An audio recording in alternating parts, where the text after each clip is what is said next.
Dad uh, had been socially recognized by Cecil Newman, who was the publisher of the Spokesman newspaper. And Cecil had quite a bit of clout at that time. He was a advisor to the mayor, Hubert Humphrey, as Hubert Humphrey was getting in, and he might have already gone in to become the United States Senator from Minnesota back then, but he was his right hand man.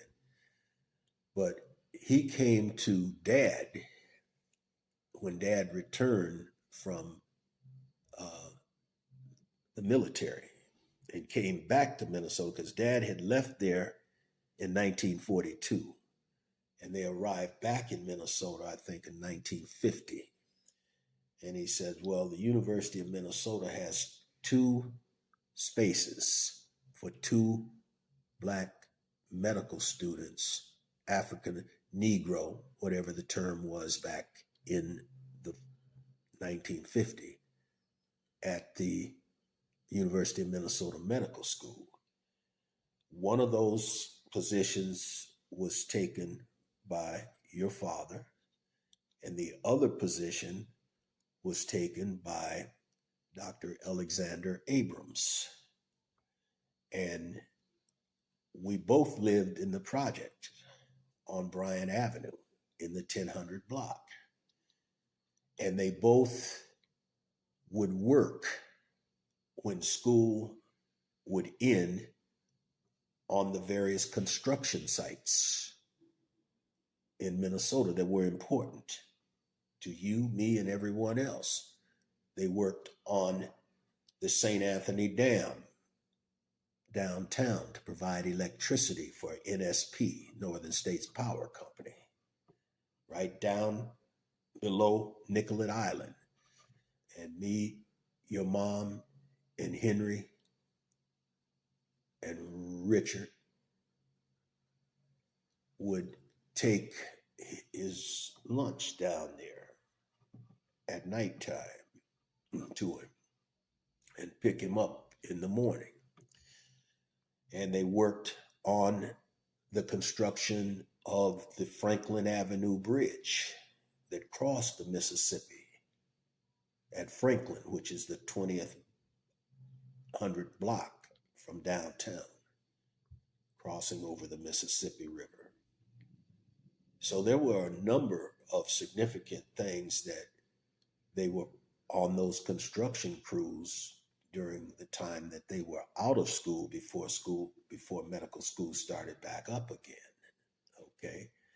And when they had some free time, Dr. Abrams, I call them doctor, but neither one, they were just medical students. But he loved to go fishing with us.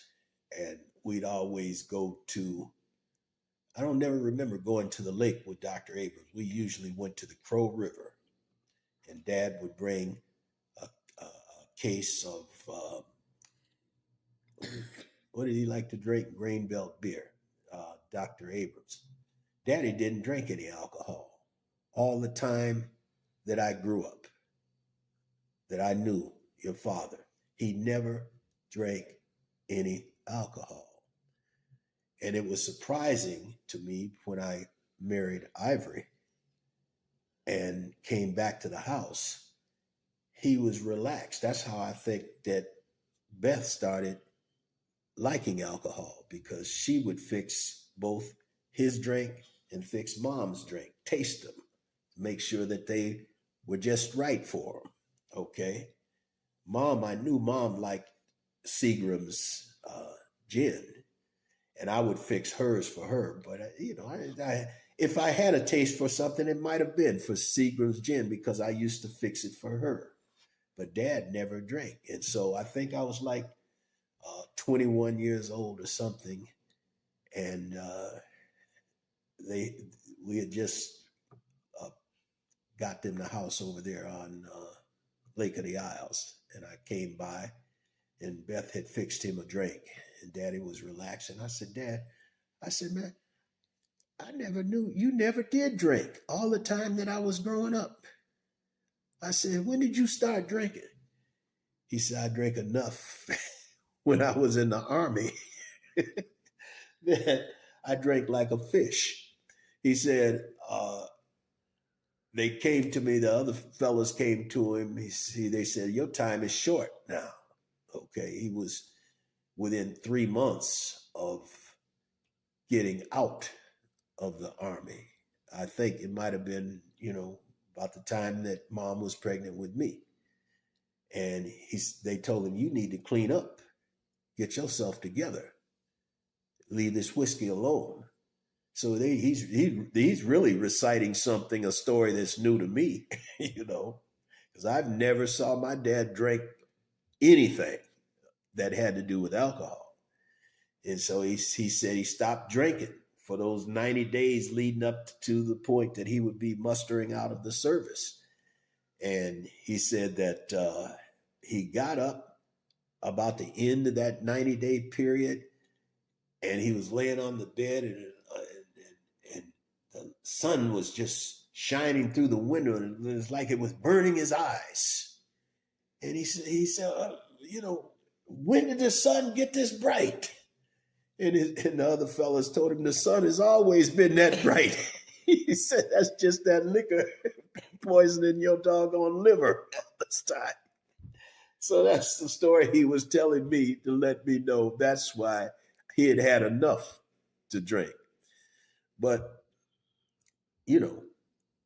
we were the oldest.